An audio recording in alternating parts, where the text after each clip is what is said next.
Gloria a Dios. Dios le bendiga, Dios le guarde en esta hermosa noche. Damos gracias a Dios porque una vez más, un día más nos concede, nos permite poder llegar a ustedes a través de esta plataforma de Facebook, a través de este programa que hemos establecido y hemos creado con el pensamiento de glorificar a Dios a través de esta plataforma de Facebook, compartiendo el mensaje, la palabra del Señor, estudios bíblicos, exhortaciones, enseñanzas, para que todo aquel que escuche y pueda visualizar, pueda aprender, pueda ver en la Escritura un mensaje de esperanza. Que le hable y saluda a su hermano pastor Félix Onel Pérez desde la República Dominicana. Nos encontramos en Santo Domingo, capital de la República. Saludamos a todos los hermanos que se encuentran en la diáspora, en Estados Unidos, Ecuador, Panamá, Honduras, Nicaragua, Salvador, Costa Rica, Guatemala, México, Argentina, Perú, Colombia, El Salvador y también Venezuela. Dios le bendiga de manera especial en esta hermosa noche. Vamos a, de manera continuar a seguir con lo que es el libro de Mateo, la enseñanza de este libro de Mateo, un libro muy interesante, un libro que debemos tomar el tiempo necesario para escudriñar, para estudiar la palabra y poder visualizar algunas enseñanzas y algunos temas principales que aborda, y los temas centrales, textos clave que aborda lo que es el libro de Mateo. Hoy vamos a entrar en lo que es en el capítulo 9 del libro de Mateo, y nos vamos a encontrar, queremos hablar de tres cosas que vamos a encontrar en este libro de Mateo. Vamos a hablar de la sanidad de un paralítico, también el llamado de Mateo. Vamos a hablar del llamado de Mateo, y entre ese hay un tercer punto que vamos a tocar, una pincelada vamos a dar sobre el ayuno que es mencionado en ese mismo capítulo. Entonces, queremos decirle y compartir con ustedes que el libro de Mateo, ¿verdad?, es un libro que abre espacio luego de un tiempo de silencio, en un tiempo que se conoce como el tiempo de silencio, 400 años de silencio, donde no hubo voz, no se dijo nada, ¿verdad? Y cuando se abre el Nuevo Testamento, se abre con este libro de Mateo. Es importante para nosotros poder conocer el marco histórico para poder entender también el pensamiento del mismo escritor, cuál es la intención que tiene Mateo, qué es lo que Mateo quiere, cuál es el énfasis que tiene el tema del libro de Mateo, qué es lo que Mateo quiere proyectar, a quién se lo quiere proyectar. Eso es importante que nosotros podamos entender, ¿verdad? Hemos hablado en otras ocasiones, en temas anteriores, sobre que Mateo, si usted observa con mucha cautela y mucha tranquilidad y con mucha discernimiento, y además de discernimiento, con un espíritu dócil y dispuesto a que sea el texto que te guíe, y el Espíritu Santo y la enseñanza que te guíe al conocimiento, ¿verdad?, te das cuenta que Mateo está tratando de enfocar a Jesús como Mesías y presentarle a Jesús a los judíos como Mesías. Por eso Mateo comienza su escrito tomando una serie de profecías que anteriormente se habían hablado de personas de Jesús. Por ejemplo, el texto de Osea capítulo 11, verso 1, verso 2, cuando habla de Egipto, llamé a mi hijo. También el profeta Miqueas, que habla también de Belén, de Judea, ¿verdad? Tú, Belén, que eres pequeña entre todas. Todas esas presentaciones que vienen presentando Mateo es para que se pueda entender que de quien se habló allí es el que se está presentando aquí, ¿verdad? Para que se pueda entender. Entonces, hoy nosotros el lunes pasado estuvimos hablando de Jesús cuando entró en tierra de Garada y cómo de Garada no le recibieron, fueron opuestos a recibir a Jesús. Es decir, tan pronto se dieron cuenta de lo que sucedió con los dos endemoniados, cómo fue libertado y la pérdida de los cosas, lo más importante de ellos eran los materiales, y por ende le pidieron a Jesús que se fueran. Pero Jesús y sus discípulos regresaron a su pueblo, decía a Capernaum, que en hebreo es Kefer Nahum, que literalmente significa aldea de reposo. Allí también encontramos oposición. Jesús termina de tener una oposición. También en este encuentro, en este lugar, hay oposición en contra del ministerio de Jesús, de la vida de Jesús. Hay oposición. Pero en esta ocasión no son de la parte del pueblo, sino en esta ocasión la oposición viene por los líderes religiosos de ese tiempo. Gloria al Señor. Entonces, nosotros podemos decir que la multitud seguía a Jesús. Mucha gente seguía a Jesús. Su fama se extendió por muchos lugares. La fama de Jesús, de que había llegado a oídos de personas que llegaron a Capernaum y se encontraban allí. Allí se aparecieron muchas personas, pero dentro de ellos se aparecieron líderes para impresionar la enseñanza y las acciones de Jesús. Entonces, ese día fueron testigos de un gran milagro, de un gran enseñanza, ¿verdad? Hubieron personas que fueron porque la fama se entendió y se extendió por todo lugar. Todos oídos escucharon lo que estaba aconteciendo en el ministerio de Jesús.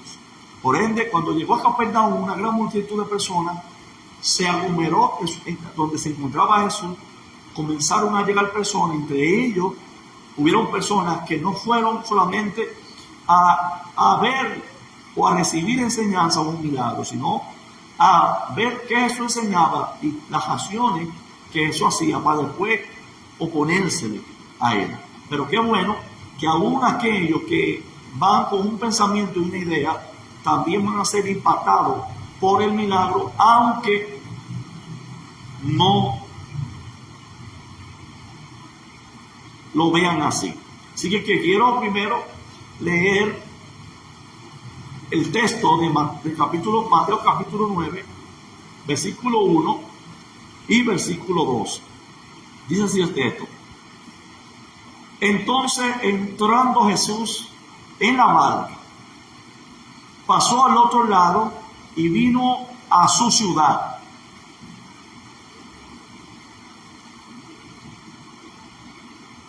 Y sucedió que le trajeron un paralítico tendido sobre una cama.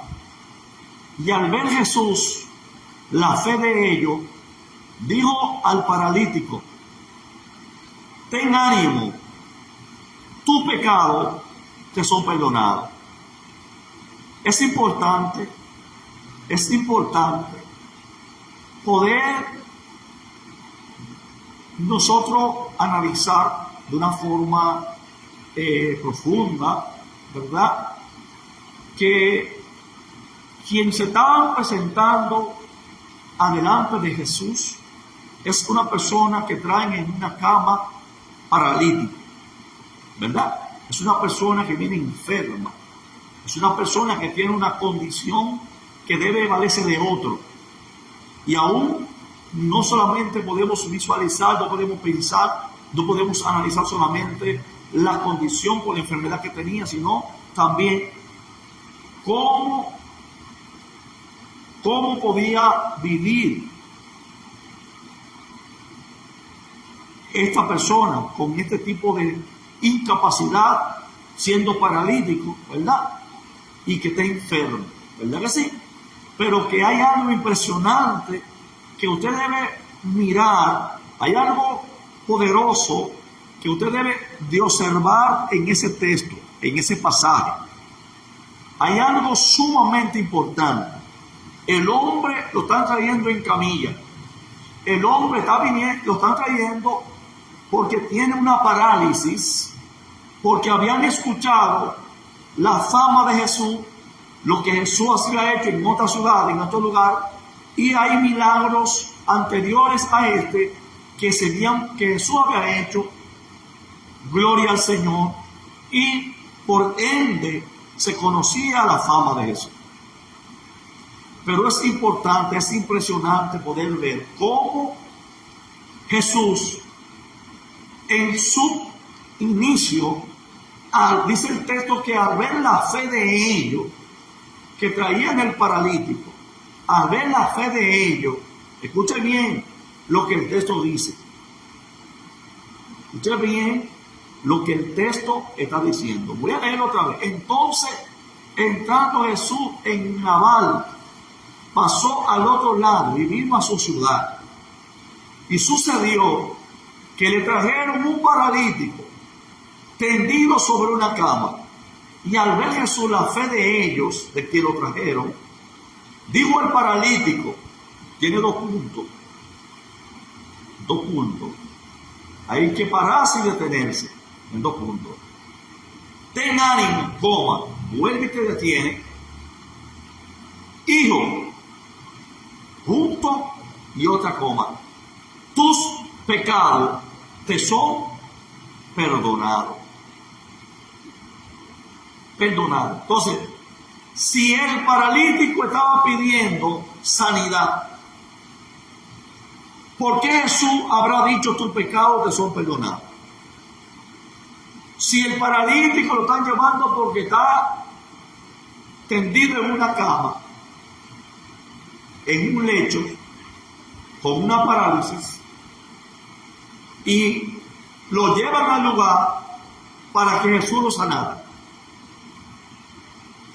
Y lo primero que sale de la boca de Jesús fue: tus pecados te son perdonados. Podíamos pensar 2 puntos. Número 1, probablemente el pecado era la causa de su parálisis. Recuerde, dije probable, no que pastor la afirmó, probable. Son 2 puntos que voy a poner. Usted toma lo que usted entiende bíblicamente que es el correcto. Ahora bien, lo segundo es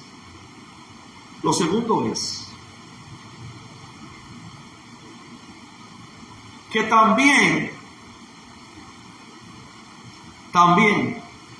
es importante la sanidad espiritual que la física. Jesús está en Capernaum, le traen un paralítico tendido en una cama. Si usted estudia el libro de Lucas, que está hablando del mismo paralítico que bajaron por un techo, solamente que Lucas arroja más luz. ¿Me está entendiendo? Lucas arroja más luz. Si usted analiza Lucas capítulo 5, versos 16 y 17, hay el mismo escenario, pero allí hay otra narrativa, donde abrieron un techo, abrieron una abertura, y Lucas enfoca en eso, ¿verdad que sí? Pero es bueno que usted entienda cuál es la intención de Lucas y el pensamiento a quien Lucas le escribe y a quien le está escribiendo Mateo, y qué es lo que quiere presentar Mateo con esta enseñanza a los judíos que estaban presentes, a los religiosos que estaban presentes. Entonces, la sanidad espiritual es mucho más importante que la sanidad física. Hay personas que son físicamente están sanos, pero espiritualmente están enfermos. Eso escuche bien. Es posiblemente usted humanamente, físicamente esté bien, pero espiritualmente esté enfermo. Entonces, ¿qué sucede? Pero en el lugar de apreciar esto, los religiosos, ¿qué hicieron? Versículo 3 dice: entonces algunos de los escribas decían dentro de sí, este blasfema. No es extraño, hermano, que un religioso piense así, piense en esto, ya que ellos sabían que solo Dios tiene la autoridad para perdonar los pecados. Jesús lo sabía. Así que para mostrar quién es Él, hizo otro milagro.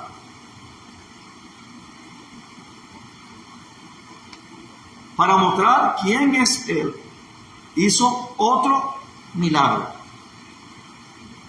Verso 4 al 7 dice: conociendo Jesús los pensamientos de ellos, dijo: ¿por qué pensáis mal en vuestro corazón, vuestros corazones? ¿Por qué? ¿Qué es más fácil decirle: los pecados te son perdonados? O decir: levántate y anda. Eso está el signo de interrogación.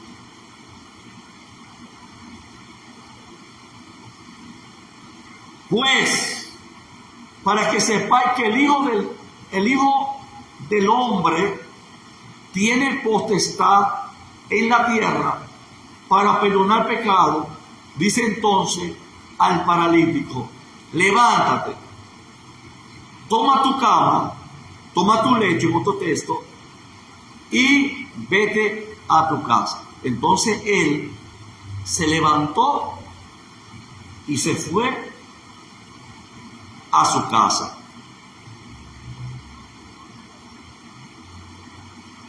Se levantó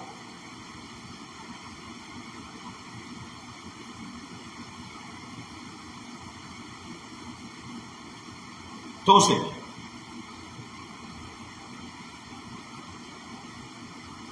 Los maestros de la ley conocían la profecía de Isaías, que decía que cuando Dios bajara a la tierra para salvarlos, Él haría muchos milagros, entre los cuales estaba la sanidad del ciego, sordo y cojo. Escuche bien, milagros que solamente Dios lo puede hacer.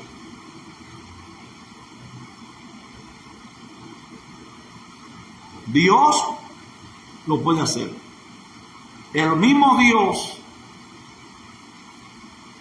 que perdonó el pecado es el mismo Dios que está efectuando el milagro.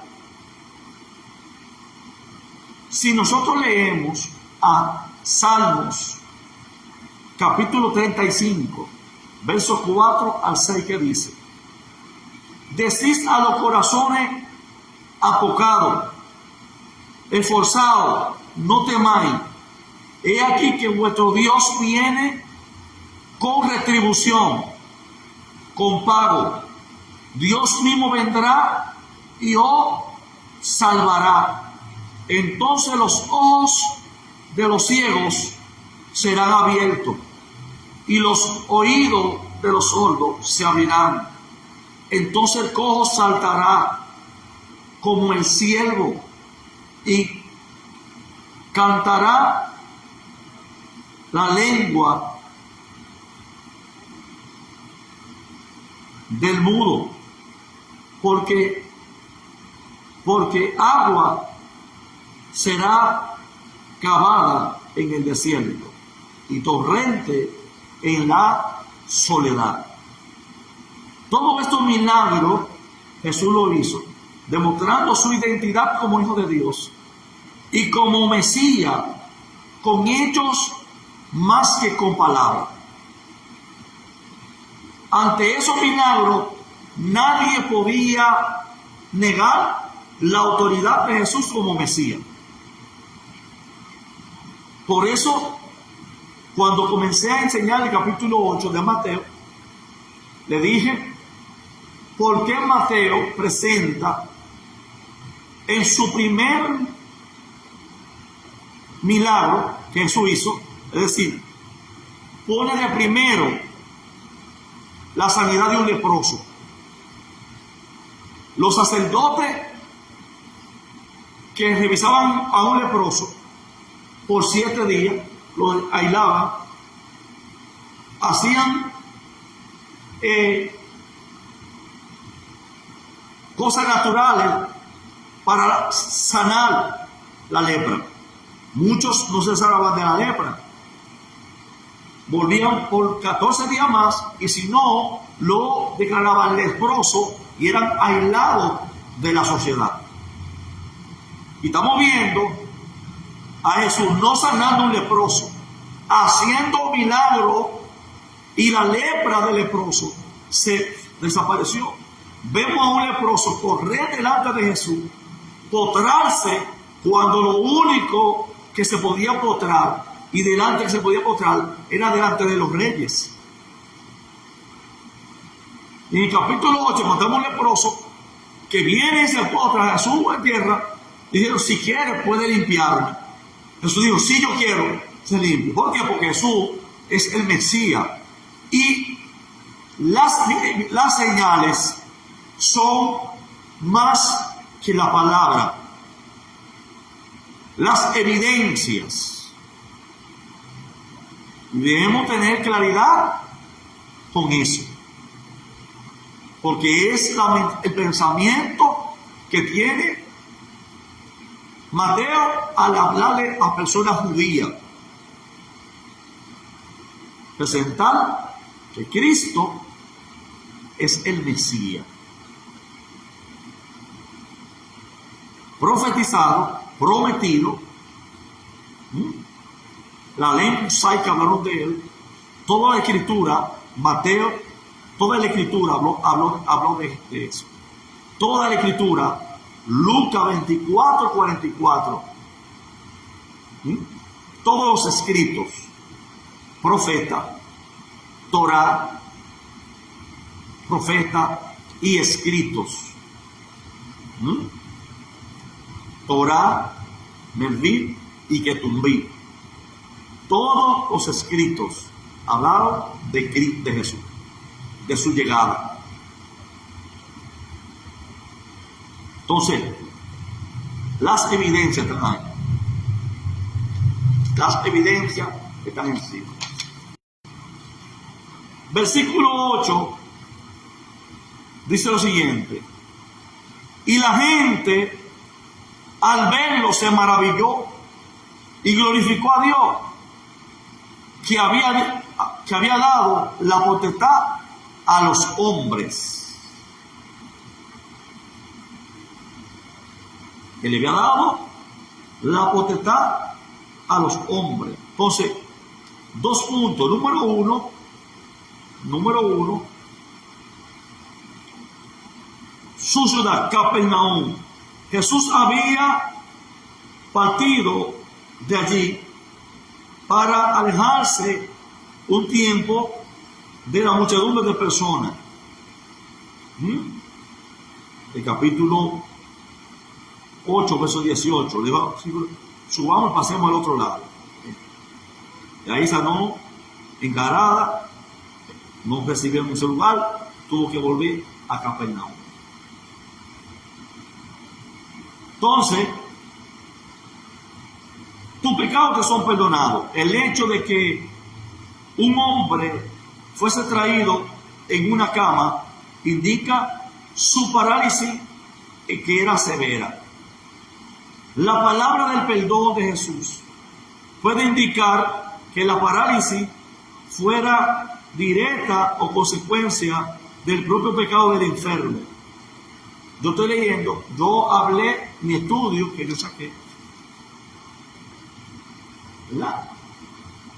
Que por eso Dios perdonó primero su pecado, porque la parálisis era por consecuencia del pecado. Yo dije probable, no una afirmación. Pero yo tengo aquí la Biblia, esta Biblia de John MacArthur. Y mira ahí, John MacArthur, ¿verdad? Y él tiene en su comentario abajo el mismo pensamiento que yo puse aquí en el estudio, pero yo no saqué el estudio de aquí.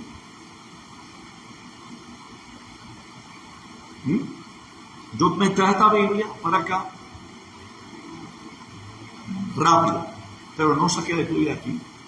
Entonces, ese pensamiento yo lo puse aquí como punto número 1 de por qué Jesús perdonó primero el pecado. Y luego dije que es más importante la sanidad espiritual que la física. Primero es el perdón y luego la sanidad. Hay personas que son sanadas y si no son perdonados vuelven a lo mismo. Y Dios nos sana por sanar. Dios sana con propósito de glorificar a Dios y de bendecir la persona. Y lo que estamos viendo aquí es un texto que tiene un contexto de Isaías, hermano, 35. Isaías 35, versos 4 al 6. Cumplimiento en la Escritura. No, tenemos que ser lo más bíblico posible en la hora de hablar. No podemos teorizar, hacer exégesis, poniendo un pensamiento nuestro al texto. Entonces,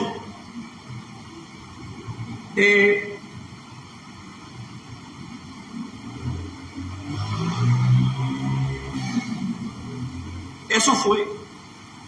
Entonces, aquí vemos blasfemia. Podía ser un juicio justo contra cualquier, menos contra Dios encarnado. Meter un juicio así, de que tú estás blasfemando, cuando ellos estaban hablando, era con el verbo hecho carne, era Dios mismo. En el principio era el verbo, y el verbo que primero estaba siendo el verbo, siendo la palabra, que por él toda la casa suscite, y en él fueron todas hechas, porque él era la palabra, ese era el Dabar, el Ibar de Dios, la palabra de Dios. Juan 1:1, Juan 1:18, se hizo carne, habitó entre los hombres y vimos su gloria como la unigénito del Padre. Entonces, no tenemos que tener confusión en eso. Están hablando con el verbo encarnado, con Dios en la carne, con una naturaleza divina. Entonces, porque solamente Dios perdona el pecado. Y Jesús está perdonando el pecado y luego sana y hay un milagro y todo el mundo se maravilla. Entonces, no hay forma de refutar eso. No hay. Segundo punto que quiero compartir. El llamado de Mateo, que está en el mismo capítulo. Este capítulo de Mateo nos narra su propio encuentro personal con Jesús.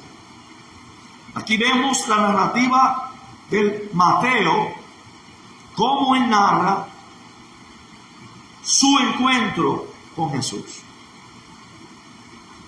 Verso 9. Entonces, verso 9. Pasando Jesús de allí, vio a un hombre llamado Mateo, que estaba sentado al banco de los tributos públicos, y le dijo: sígueme. Y se levantó y lo siguió. Aquí va. Como vimos en la introducción de este estudio, Mateo era un recaudador de impuestos, que también se le conocía como publicano. Los publicanos eran odiados por la población local, ya que eran considerados traidores por trabajar en favor de los romanos.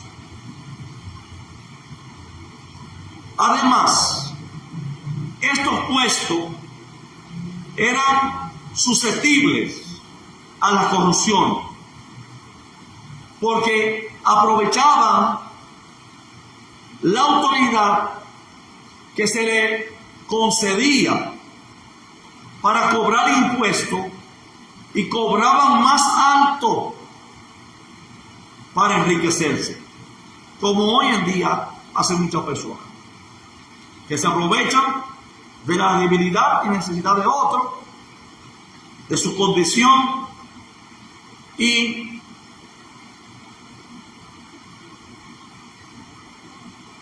con un papel se aprovechan de su condición y le cobran un interés altísimo.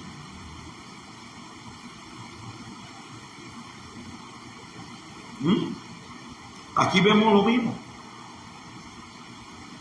Entonces, Mateo era uno de esos publicanos, y muchos se sorprendieron cuando Jesús lo llamó a seguirle como su discípulo. Como su discípulo. Luego del llamado de Mateo, da la impresión que todos fueron a comer a la casa de Mateo, donde él invitó a la gente conocida de él, que fuera a oír también el mensaje de Jesús. Es un comentario que yo pongo ahí. Sin embargo, había visitas que eran controversiales.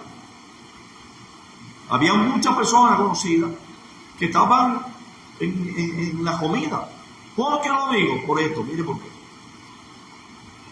Versos 10 y 11 dice: y aconteció que estando él sentado en la mesa, he aquí muchos publicanos y pecadores, sus amigos, que él invitó, sus amigos, publicanos y pecadores,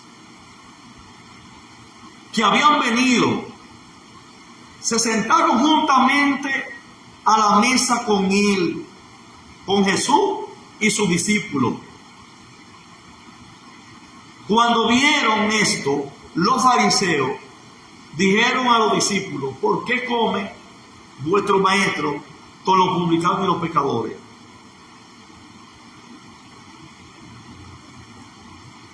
Pero el hecho de que Jesús compartía con algunos pecadores no quiere decir que él actuaba como ellos. Jesús no dejó de ser un hombre justo y perfecto, porque en medio de la corrupción, del pecado, del sistema, necesitamos que el hombre y la mujer de Dios sean justos y sean perfectos, sean íntegros.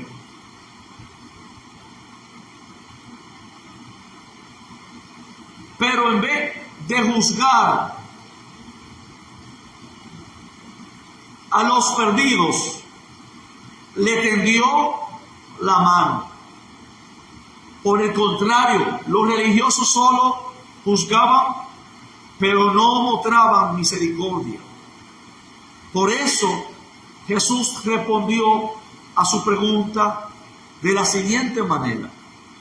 Al oír Jesús, le dijo: los sanos no tienen necesidad de médico, sino los enfermos. Y aprended lo que significa: misericordia quiero y no sacrificio. Porque he venido a llamar a justo, porque no he venido a llamar a justo, sino a pecadores al arrepentimiento. Porque el arrepentimiento tiene que ver con un cambio de conducta, con un cambio de dirección, con un cambio de mentalidad.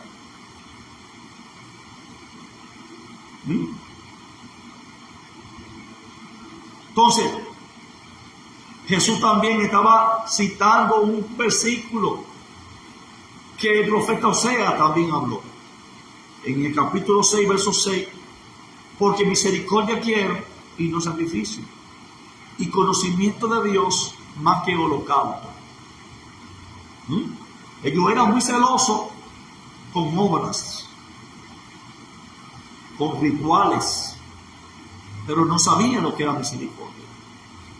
Nada más buscaban, nada más señalaban, porque los religiosos nada más señalan. Y no tienen misericordia, no perdonan. Pero cuando ellos cometen el error, sí quieren que tengan misericordia. Los religiosos juzgaban a los pecadores, sin darse cuenta que ellos mismos también necesitaban a Dios. Ellos cumplían con rituales religiosos, pero su corazón estaba alejado de Dios, tal como lo dice la Biblia. No hay justo ni siquiera uno. Y en Eclesiastés capítulo 7, verso 20 dice: no hay justo en la tierra que haga el bien y nunca peque.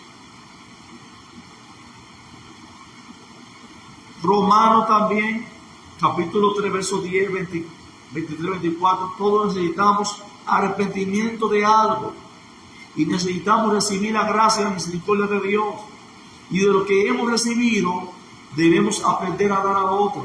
Eso es lo que Jesús estaba haciendo.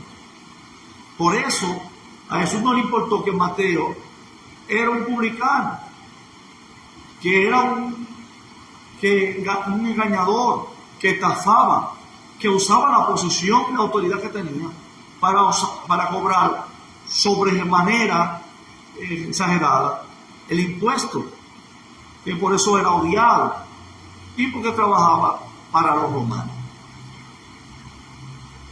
Verso 14. Ahora vamos a ver que por eso que tenemos que estudiar la Escritura, hermano, antes de terminar y escuchar un chin y no escuchar completo y del chin hacerte la de juicio. Tenemos que tener cuidado con eso y tenemos que cambiar, hermano. No queremos escuchar un mensaje completo. Va a ver de qué se trata. Cogemos el pedacito que nos gusta para mí o para tirárselo a otro. Estamos igual que lo escriben los fariseos, los religiosos de la época en contra de Jesús, en contra del hermano. Tenemos que tener cuidado con eso. Entonces, tercer punto sobre el ayuno. También los discípulos de Juan estaban confundidos por ciertas acciones de Jesús y sus seguidores.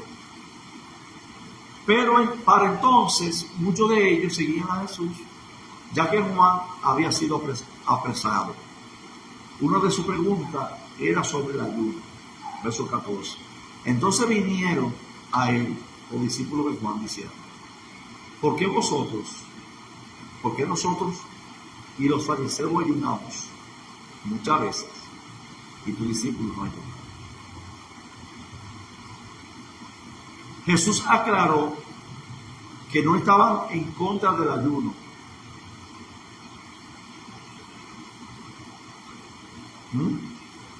pero no ayunaban con frecuencia por razones simples. Verso 15, Jesús le dijo: ¿acaso puede los que están de boda tener luto, entre tanto que el esposo está con ellos? Pero vendrá día cuando el esposo le será quitado y entonces ayunará. El ayuno no es un ritual como yo lo hacía.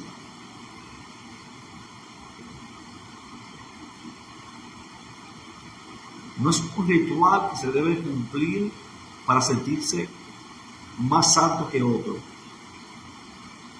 más espiritual que otro, sino que es para conectar con Dios y buscar su voluntad. Los discípulos tenían al Señor, así que no tenía sentido ayunar en ese momento.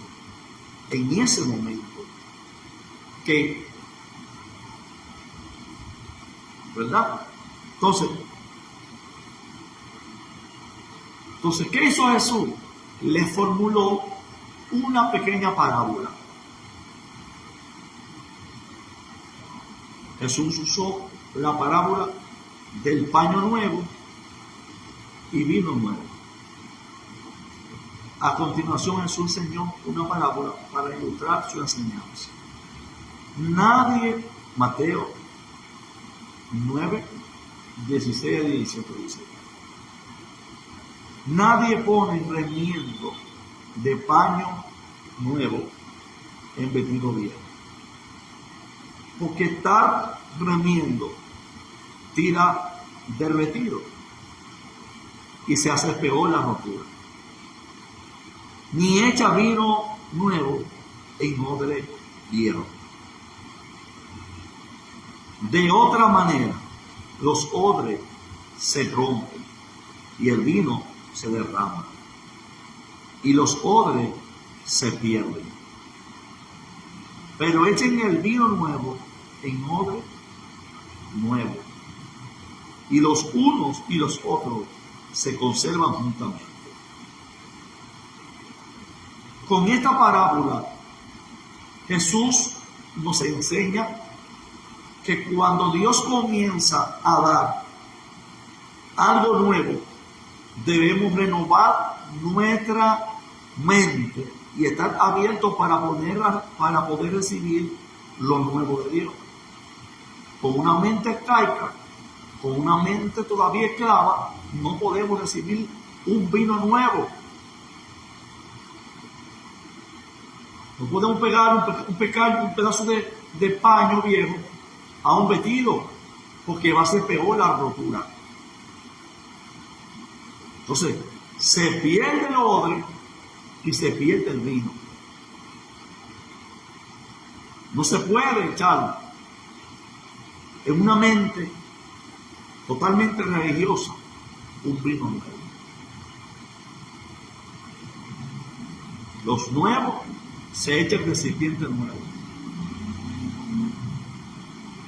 con una mente nueva, una mente renovada, una mente cambiada. ¿Por qué? Porque lo primero que hace el reino de los cielos, antes de vaciar en alguien, es llamar, arrepentidos y convertidos. Porque el arrepentimiento trae un cambio de mentalidad, cambio de dirección, un cambio de conducta. Entonces, viene lo que en nosotros en la vida, un nacimiento nuevo. Y en ese hombre, en esa nueva mujer, Dios entonces vacía esa noción, ese poder, de poder ministrar con efectividad lo que Dios puso en su mano, los recursos. Hoy tenemos personas que alguien le puso un chingo en la mano, pero al no tener la capacidad de administrar los recursos, han desperdiciado y han derramado el oro, porque su mente no ha cambiado. No pueden vaciar. Tomar el ejemplo de Jesús. Jesús está hablando de su pensamiento, de un nuevo comienzo, de un nuevo testamento, una nueva victoria. Se comenzaban. Es tiempo de cambiar la mentalidad que hay.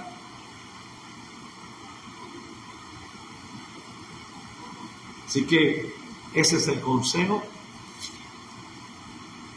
para esta noche, para este día.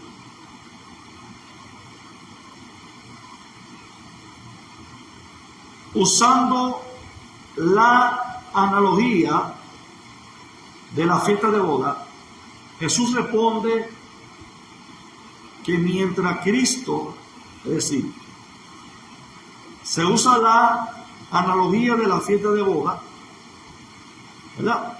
Jesús responde que mientras Cristo esté presente con ellos, habrá demasiado gozo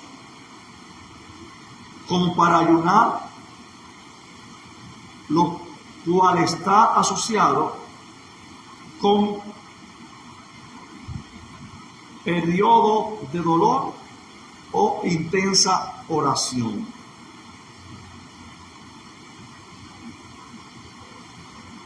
Los vinos nuevos y los odres, las pieles de los animales, eran utilizados con la fermentación del vino por su elasticidad. Una vez que el vino fermentara, la presión subía, estirando el odre. Una piel previamente estirada carecería de elasticidad, siendo vieja, y podía romper sin estropear. Tanto el vino como el odre se desperdiciaba. Jesús usa esto como una intrusión para enseñar que la forma del antiguo ritual, como la práctica del ayuno, celebraban los fariseos y los discípulos de Juan, no era ajustada al vino nuevo de los tiempos del nuevo pacto. Colosenses 2:17. Voy a leerlo ahora. En ambas analogías del verso 16 y 17, el Señor estaba diciendo que los fariseos hacían el ayuno y otros rituales no formando parte del evangelio, sino por una tradición y una ritualidad solamente cumplida. No tenía misericordia. Entonces, Colosenses capítulo, para concluir, 2, verso 17.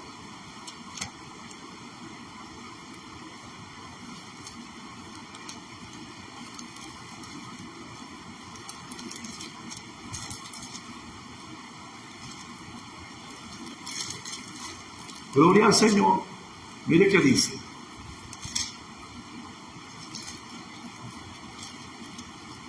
(2:17) dice: todo lo que era sombra de lo que había de venir. Por tanto, nadie os juzgue en comida o en bebida, o en cuanto a día de fiesta, luna nueva o día de reposo. Todo lo cual era sombra de lo que ha de venir. Pero el cuerpo es de Cristo. El cuerpo es de Cristo. Dios le bendiga, Dios le guarde y la paz de Dios sea con todos ustedes. Espero que sea de bendición. Compartan el video con alguien y el próximo lunes nos encontramos aquí.